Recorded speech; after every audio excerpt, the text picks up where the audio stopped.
Hey guys, Brendan, by the way, that audio guy. A lot of people wonder what I mean when I say use reference tracks when you're mixing, use reference tracks when you're mastering. What does reference tracks even mean? Well, basically it means take a song that you really like the mix of, that fits within your genre, and compare it to your current song that you are trying to mix or master. The great thing about using reference tracks is you have reference from outside studios, outside sources. These records, I assume, are being mixed and mastered in the highest end studios by the highest end engineers. So you can trust their opinion somewhat on where a vocal should sit or how bright or subby a mix is. The reason I say that you need to be so specific about the genre is because you don't want to pull up a Skrillex song and you're mastering or mixing some country song. It just doesn't make sense. You can never get that country song to sound like the Skrillex song, so it's just a waste of time to even try and compare it. And I know that sounds like a really stupid thing, but you wouldn't believe the amount of people that send me stuff to master and they say, oh, I was referencing this in this track. And it's like, why in the world would you pick that track? Well, because I really like the song. Guess what? It doesn't matter if you like the song. There's a ton of songs I use for reference that I hate. I can't stand them, but I listen to them every single day because the mix is top notch. Find songs that match your style so you can have a guide. You don't want to pump your sub way loud because it sounds cool in your car or in your studio because someone's going to put that in their home theater and blow their sub. The next thing about reference tracks, which is almost as important as choosing the right genre, is making sure that they are at the same volume. So one way to do that is by importing the songs into your Logic project. So I've got a song here that I was mastering, so I'm going to have these two reference tracks. So within Logic, I just put up this level meter under the metering to kind of give us a range of what we're doing as far as volume. So I'm going to change that to the peak and RMS so I can see the average level, which is the RMS. So I'm just going to hit play. All right. So this thing is slamming hard, so I don't want to do that. So I'm going to just start by taking it down 10 dB. That's usually where I like to start. So it looks like we're hitting average of around 20 dB.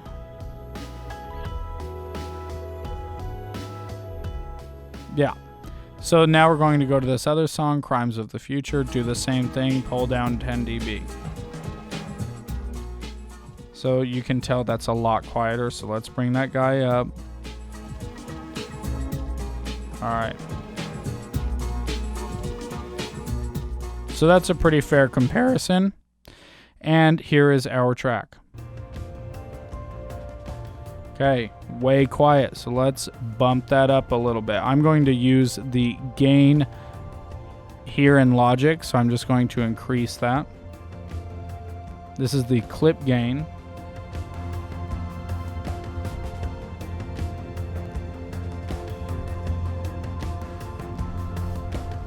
All right, so that's pretty dang close. So let's compare that to our John Hopkins song.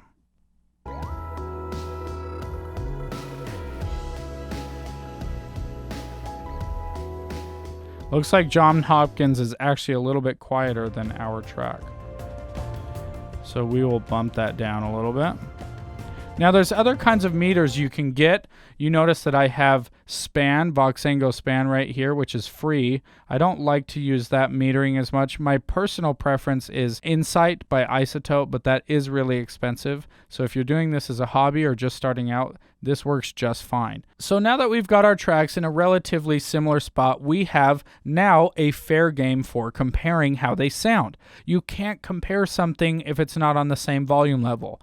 You can't compare something if it's not on the same volume level. So many people say, yeah, but mine doesn't sound as good as that person's. Why? Well, it's so much louder. Nope, you can't compare something if it's not on the same volume level.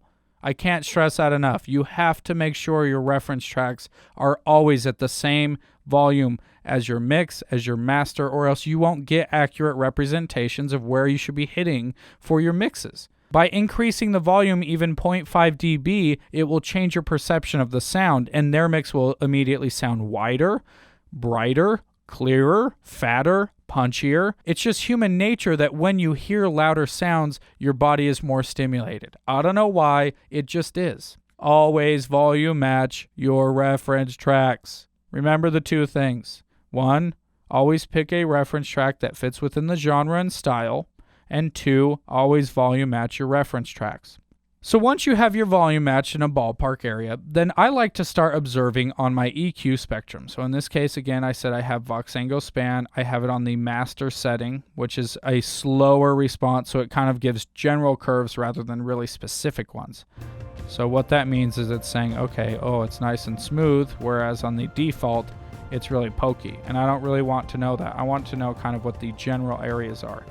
So the first thing I like to look at on my mixes, do I have hills and do I have valleys?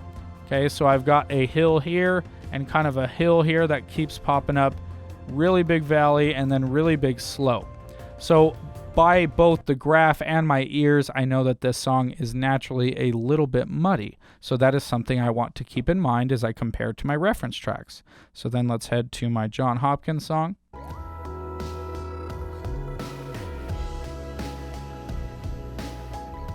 Okay, so he's got some hills and valleys here. Looks like he's hollowed out a little bit around 200 hertz. You can hear that kind of crispy boxiness right here, and then you can hear that smack of the snare up here. So he's got a lot more high-end definition, which would come across as less muddy compared to ours. Now let's listen to the William Orbit song.